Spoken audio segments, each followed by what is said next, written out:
Two men alleged to be part of the security network of suspected crime kingpin Katiso Katie Molefe were arrested outside the Alexandra Magistrate Court on Wednesday after police discovered two semi-automatic AKM rifles and ammunition in their vehicle.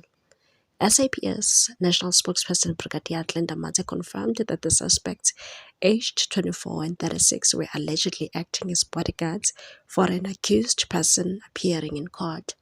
While police have not formally identified who they were protecting, sources close to the investigation told the IOL News that both men are believed to belong to Molefe's personal security team.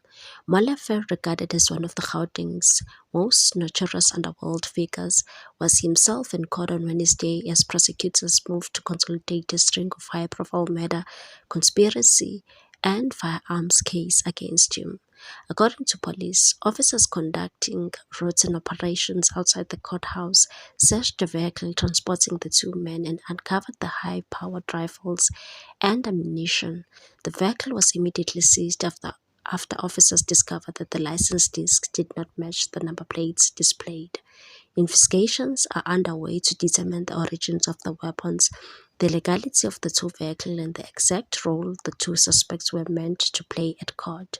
Molefe was arrested in July during a takedown operation led by the SAPS Political Killings Task Team. He has been linked to several murders and attempted murders across Gauteng, including the 2022 assassination of popular musician Oba DJ Sambodi Sefoka. The state is currently working on to centralize multiple dockets against him in the Johannesburg High Court.